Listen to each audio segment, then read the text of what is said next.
धार्मिक मान्यताओं के अनुसार मकर संक्रांति के दिन ही गंगा मैया भागीरथी के पीछे पीछे चलकर कपिल मुनि के आश्रम में होती हुई सागर में जा मिली थी। कहते हैं कि ये भी हुआ था कि भगवान विष्णु ने असुरों का अंत भी मकर संक्रांति पर किया था। एक समय जब पृथ्वीलोक पर बब्रू वाहन नामक एक राजा हुआ करता था, उसके राज्य में किसी भी चीज की कमी नहीं थी। इसी राज्य में एक हरिदास नामक ब्राह्मण भी निवास करता था, जिसका विवाह गुणवती से हुआ था, जो कि बहुत ही धर्मवती एवं पतिव्रता महिला थी। गुणवती ने अपना पूरा जीवन सभी देवी देवताओं की उपासना में लगा दिया और वह सभी प्रकार के व्रत करती थी और दान धर्म भी किया करती थी। इसके अलावा अतिथि सेवा को वह अपना धर्म मानती थी। ऐसे ही ईश्वर की उपासना करते हुए वह वृद्ध हो गई। जब उसकी मृत्यु हुई तो धर्मराज के दूत उसे अपने साथ धर्मराजपुर ले गए। यमलोक में एक सुंदर सिंहासन पर यम धर्मराज विराजमान थे और उनके पास ही चित्रगुप्त भी बैठे थे। चित्रगुप्त जब धर्मराज को प्राणियों का लेखा जोखा सुना रहे थे, तभी यमदूत गुणवती को लेकर पहुंचे। गुणवती यमराज को देखकर थोड़ी भयभीत हुई और मुंह नीचे करके खड़ी हो गई। फिर चित्रगुप्त ने गुणवती का ब्यौरा निकाला और उसके बारे में धर्मराज को बताया। धर्मराज ने गुणवती का पूरा ब्यौरा देखा और वे प्रसन्न हुए, लेकिन फिर भी उनके मुख पर थोड़ी सी उदासी भी छाई हुई थी। यह देखकर गुणवती ने पूछा, हे प्रभु, मैंने तो अपने जीवन काल में सारे सत्कर्म किए हैं, फिर भी आपके मुख पर उदासी छाई है, इसका कारण क्या है? प्रभु, मुझसे क्या भूल हुई है?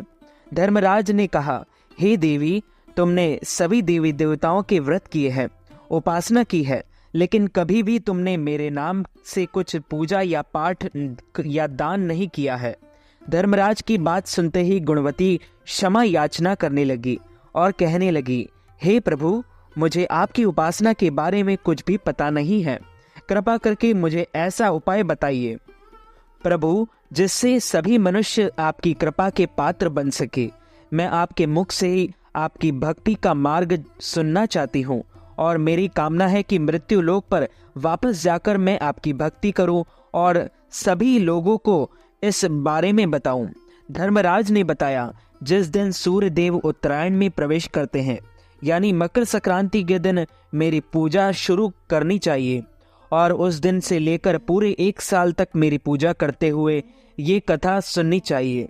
साथ ही मेरी पूजा करने वाले व्यक्ति को धर्म के इन 10 नियमों का पालन अवश्य करना चाहिए। धीरज रखना यानी संतुष्ट रहना, अपने मन को वश में रखना और सभी को क्षमा करना, किसी प्रकार का दुष्कर्म नहीं करना, मानसिक और शारीरिक शुद्ध का ध्यान रखना, अपनी इंद्रियों को वश में रखना, बुरे विचारों को अपने मन से न लाना और पूजा पाठ और दान पुण्य करना, व्रत करना और व्रत की कहानी सुनना, सच बोलना और सभी से अच्छा व सच्चा व्यवहार करना, क्रोध ना करना। धर्म के इन सभी लक्षणों का पालन करते हुए 1 साल तक मेरी कथा नियम से सुने, दान पुण्य और परोपकार के काम करें और अगली मकर संक्रांति पर इस व्रत का उद्यापन करें। इसके बाद मेरी एक मूर्ति बनाकर विधि विधान से प्राण प्रतिष्ठा करवाकर हवन पूजन करें और साथ ही चित्रगुप्त की भी पूजा करें और काले तिल के लड्डू का भोग लगाएं।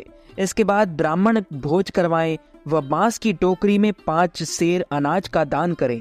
साथ ही किसी जरूरतमंद को गद्दा, तकिया, कंबल, छप्पन, लोटा व वस्त्र आदि का दान करें।